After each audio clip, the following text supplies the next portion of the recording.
Welcome back to Cider from Scratch. In today's episode, we are going to start fermenting our fresh pressed wild apple cider. In a recent video, you saw us pick these apples.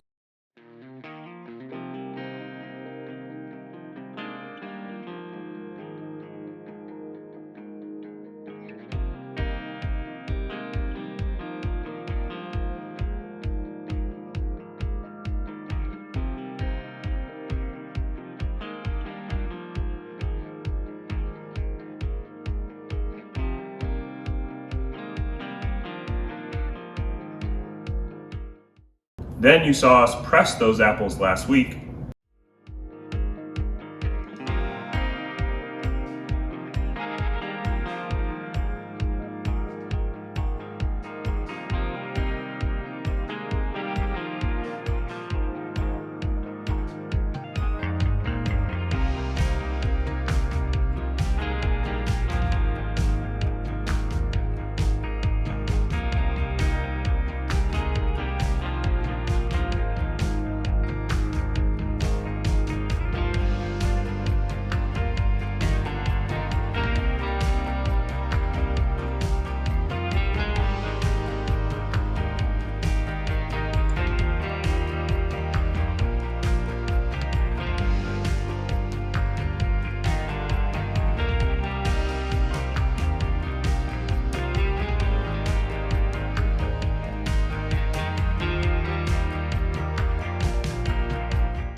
And now we're going to add our yeast to that apple cider to make hard apple cider.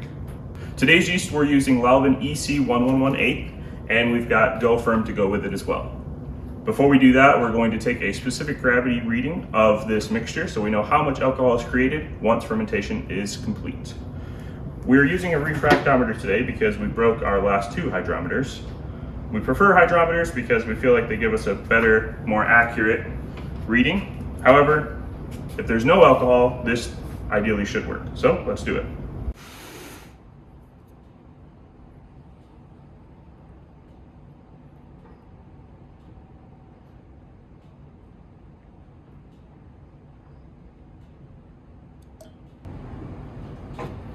We haven't used this in a hot second, so hopefully it works right. Look into the light. Oh yeah, perfect. 1.045. Very precise. All right, I'm gonna go ahead and write that down. If the fermentation process occurs like we expect it to, we should be sitting right around 6% ABV on this mixture once that fermentation is complete. So let's go ahead and add our yeast mixture. We've let our Lalvin yeast hydrate with Go Firm and a little bit of water for the last 15 minutes. So this mixture is good to go now. Got 1 gram of yeast and 1 gram of Go Firm, a little bit of nutrient to help fermentation begin. Now we'll go ahead and add it.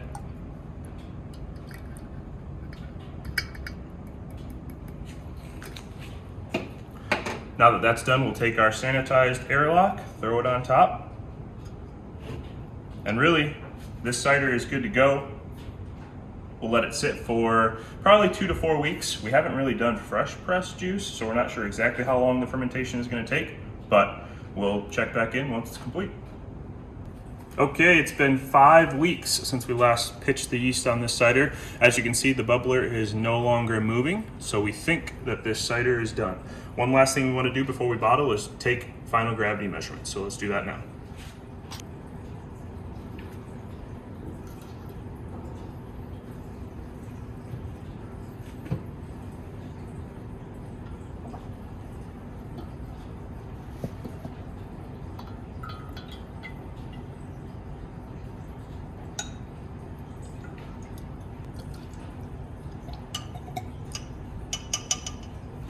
Now that we have our juice, we'll drop in our hydrometer.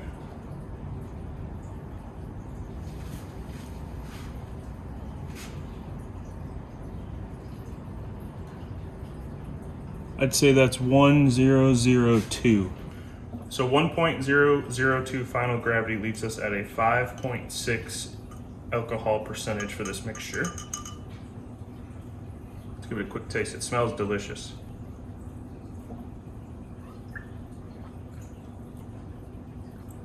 It's more tart than I thought it was going to be, but it's not unbearable. It's pretty good. All right, let's add some priming sugar and get these in bottles.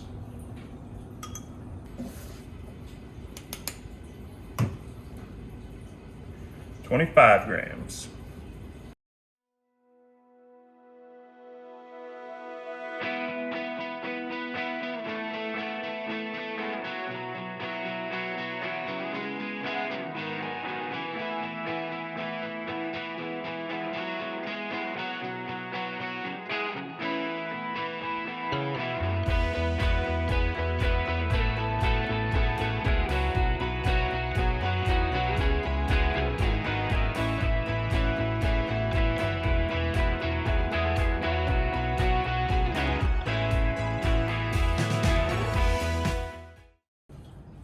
The cider racked in the bottling bucket. Dump in our sugar.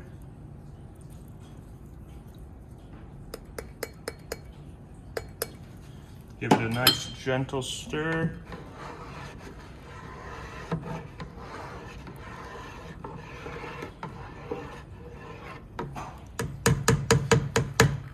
Now we'll bottle.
As expected, we got 9 bottles out of this batch, so we're going to go ahead and throw on our labels. Once we get these labels on, we're going to let these bottles sit in a temperature controlled area for 3 to 4 weeks, let the carbonation inside build up, and then we'll taste test them for you.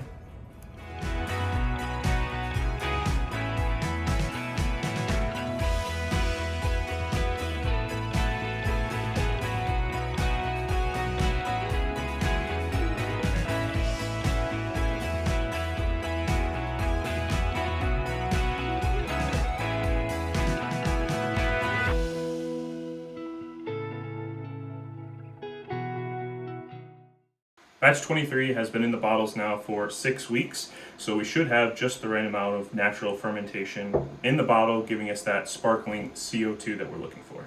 One thing to note for this batch is it is going to be a little cloudier because we didn't clear or filter those juices and those apples prior to fermentation.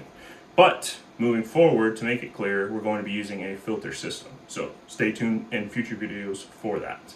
Anyways, we're looking at a 5.6% ABV. It fermented in the carboy for 2 months, and then we will let it sit in the bottle for about 6 weeks. We have tried it on and off over the last couple of weeks just to see if it was ready or not. And the 4th week, it wasn't ready. 5th week, it wasn't ready. I have a good feeling it's going to be ready this week. So let's try it. Before we pour, I want to say thanks to our friend Pete and our neighbor. He got us these awesome Cider from Scratch mugs that say, "Always follow your dream." So thank you, Pete. Appreciate that. We look forward to using it today. First things first, let's listen in and see if we hear any carbonation. A little bit. I was hoping for a little bit more.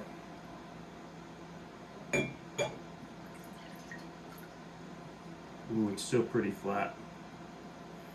The yeast might not be strong enough to carbonate.